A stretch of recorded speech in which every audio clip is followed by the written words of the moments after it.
म्हणजे magnetic induction and magnetic intensity म्हणजे basic difference काय आहे, मॅग्नेटिक इंडक्शन जे आहे ते कुठलंही असू शकतं. ओके, व्हॅक्यूम मधलं असू शकतं, मीडियम मधलं असू शकतं and so on. Magnetic intensity he purposefully एक अशी फिजिकल क्वांटिटी सायंटिस्टनी इंट्रोड्यूस केलेली आहे की जी काय रिप्रेझेंट करते, जनरली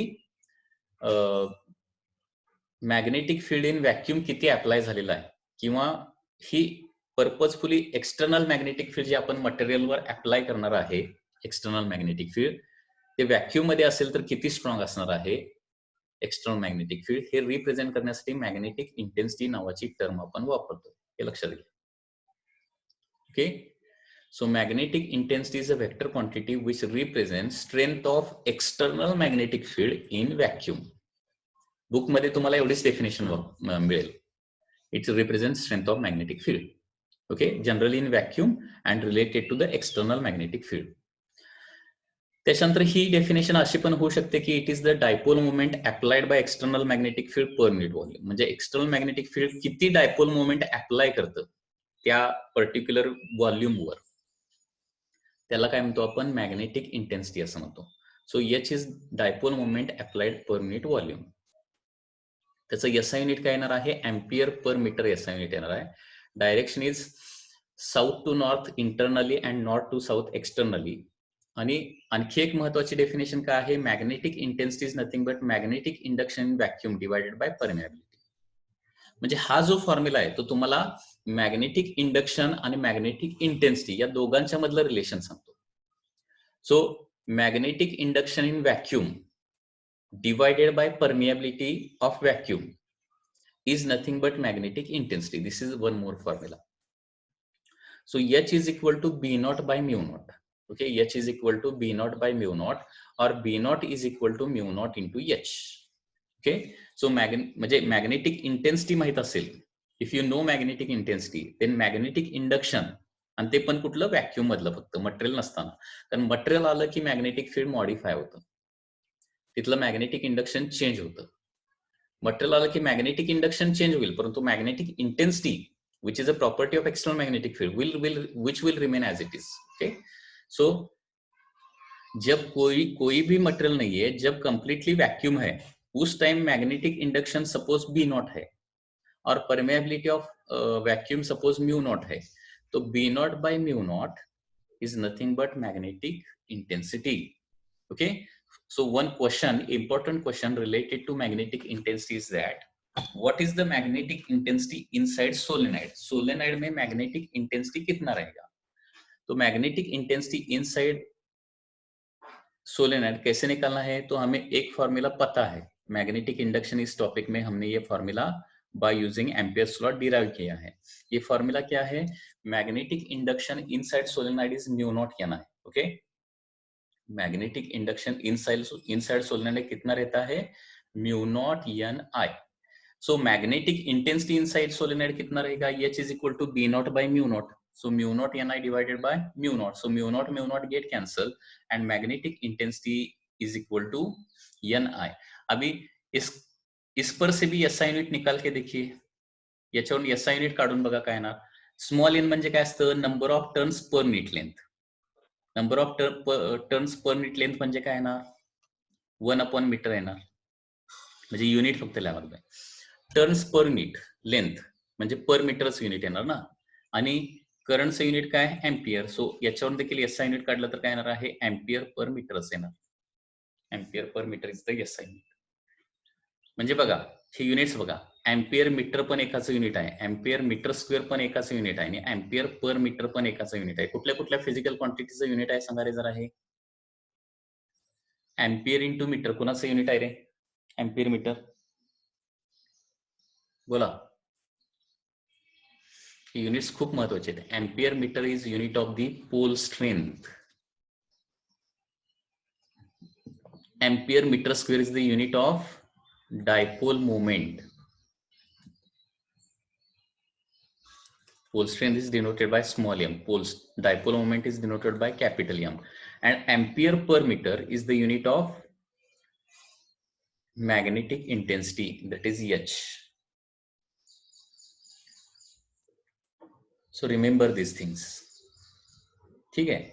अभी मैग्नेटिक इंटेंसिटी H हो गया। अभी मैग्नेटाइजेशन हमें देखना है, magnetisation. Next is magnetisation.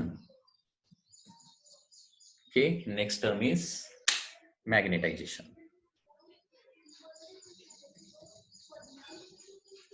Magnetisation, इसको लॉन्ग फॉर्म में इंटेंसिटी ऑफ मैग्नेटाइजेशन भी बोलते हैं, intensity of magnetisation.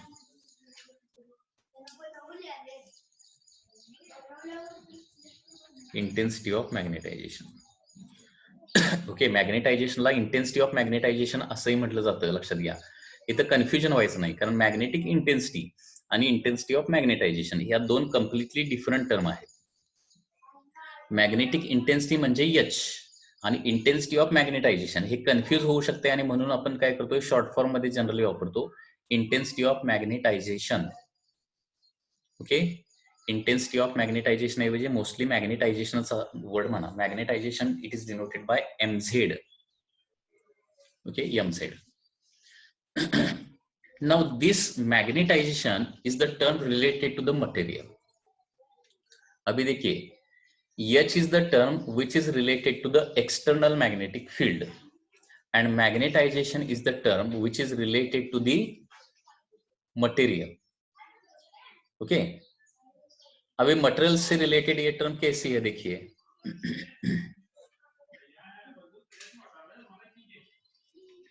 Magnetisation. So definition देखिए इसका क्या है. Magnetization of a material, magnetization of an object is defined as magnetization of an object is defined as dipole moment produced in that object per unit volume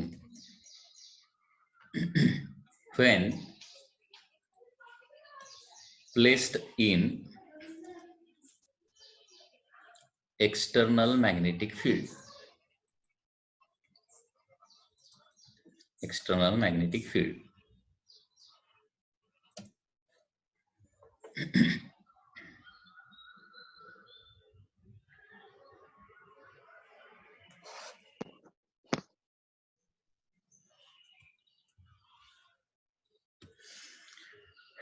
magnetisation म्हणजे लक्षात घ्या, magnetization of an object or of a material is defined as dipole moment produced in that object per unit volume when it is placed in external magnetic field, that is magnetization. Okay, हे बघा, suppose this is a horseshoe magnet, here there is a north pole and here there is a south pole. North pole आणि south pole आहे, लक्षात घ्या. ठीक आहे, आणि north pole आणि साऊथ पोलच्या मध्ये एक मटेरियल आणून ठेवलं, म्हणजे फॉर एक्झाम्पल आयर्न आणून ठेवलं, आयर्न. तर हे मॅग्नेटाइज होतं, हे तुम्हाला माहिती आहे. नॉर्थ पोल साऊथ पोलच्या मध्ये म्हणजे मॅग्नेटिक, एक्सटर्नल मॅग्नेटिक फील्ड मध्ये एखादं मटेरियल आणलं तर ते मॅग्नेटाइज होणार. मॅग्नेटाइज होणार म्हणजे काय, या आयर्न बार मध्ये हा आयर्नचा बार असेल तर याच्यामध्ये एका साईडला साऊथ पोल तयार होणार आणि दुसऱ्या साईडला काय होणार आहे, एका साईडला नॉर्थ पोल तयार होणार आहे आणि दुसऱ्या साईडला काय तयार होणार आहे, साऊथ पोल तयार होणार आहे. ओके, एका साईडला नॉर्थ पोल, दुसऱ्या साईडला साऊथ पोल. म्हणजे काय होणार आहे, हा ऑब्जेक्ट काय झाला, मॅग्नेट झाला. मॅग्नेट झाला म्हणजे काय, याला डायपोल मोमेंट आली आणि हे याला मिळालेली डायपोल मोमेंट डिवायडेड बाय याचं व्हॉल्यूम. ओके, याला मिळालेली डायपोल मोमेंट डिवायडेड बाय याचं व्हॉल्यूम म्हणजे त्या मटेरियलचं मॅग्नेटायझेशन म्हणायचं. Okay, so magnetization MZ is nothing but dipole moment produced in the material per unit volume. Okay, म्हणजे एखादं मटेरियल किती प्रमाणात मॅग्नेटाइज झालेलं आहे, एक्सटर्नल मॅग्नेटिक फील्ड मध्ये ठेवल्यानंतर किती प्रमाणात मॅग्नेटाइज झालंय हे रिप्रेझेंट करण्यासाठी आपण टर्म वापरतो magnetisation. So magnetization is the term related to particular object when it is placed in external magnetic field. Okay, so dipole moment produced per unit volume is called as magnetization, and therefore याचं SI unit देखील काय येणार बघा, SI unit is ampere per meter असेल, ampere per meter, same unit. Okay,